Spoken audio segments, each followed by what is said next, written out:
జాగ్రత్తగా గుర్తుపెట్టుకోవలసిన రహస్యం. శివ కేశవ అని రెండుగా కనపడేటటువంటి పదార్థములు ఒక్కటే. శివస్య హృదయం విష్ణోశ్చ హృదయం శివ. శివుని యొక్క హృదయము విష్ణువు అయి ఉంటారు, విష్ణువు యొక్క హృదయము శివుడై ఉంటాడు. ఆయన అనుగ్రహం కలిగే వరకు రెండుగా కనపడుతుంటారు. ఆయన అనుగ్రహం కలిగితే రెండుగా ఉన్నవి ఒకటిగా మీకు దర్శనం. ఆ అనుగ్రహం కలిగేవరికి అది అయిందా మీకు అసలు శివకేశవుల మధ్య భేదము గోచరించదు.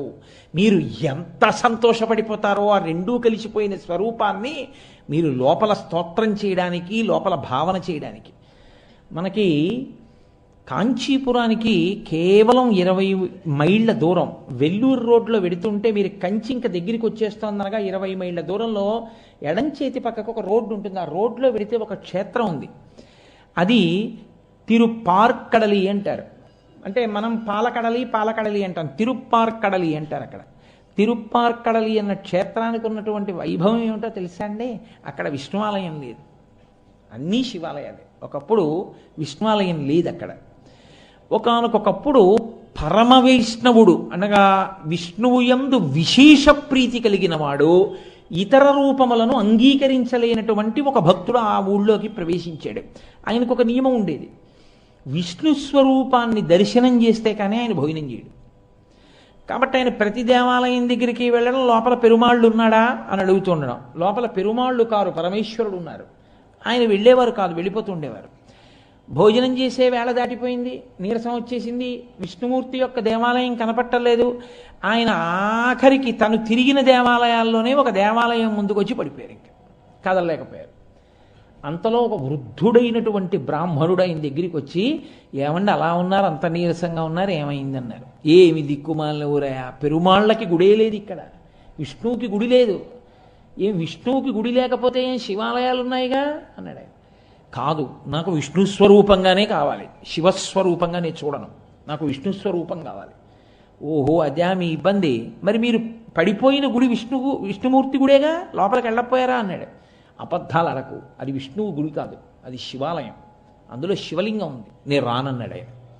ఆయన అన్నాడు, ఇలా వాదిస్తే ఏం వస్తుంది, నాతో వస్తే చూపిస్తా, లోపల శివలింగం ఉందో పెరుమాళ్ళు ఉన్నాడు, రండి చూపిస్తానన్నాడు.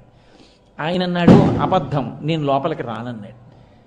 సరే, ఇంతలో ఇద్దరి మధ్య వాదన పెరిగింది. ఆయన అన్నాడు, అబద్ధం అని బయట కూర్చుంటే ఎలా తెలుస్తుంది, మీకు ఏం కనపడిందో ఏం చూశారో, నాతో రండి నేను చూపిస్తాను, పెరుమాళ్ళు ఉన్నాడో లేదో లోపల. సరే పదండి అన్నారు. ఇద్దరు కలిసి లోపలికి వెళ్ళారు. ఆయన శివలింగాన్ని చూపించి ఎవరున్నారు చూడండి అన్నారు.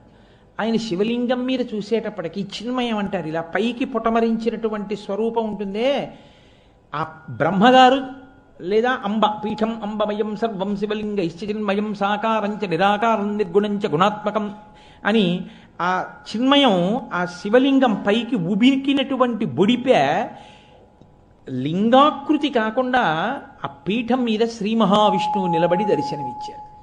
అప్పటి నుంచి ఇప్పటి వరకు ఆ దేవాలయం అలాగే ఉంది. హరిహరనాథుడిగా తిక్కన గారికి దర్శనం ఇవ్వలా?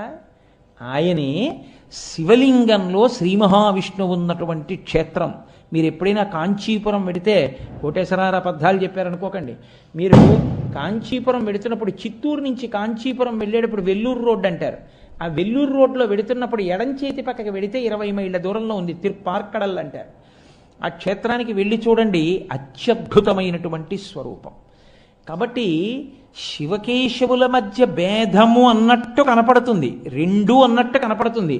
యథార్థమునకు శివకేశవులు రెండు కాదు, శివుడే కేశవుడు, కేశవుడే శివుడు.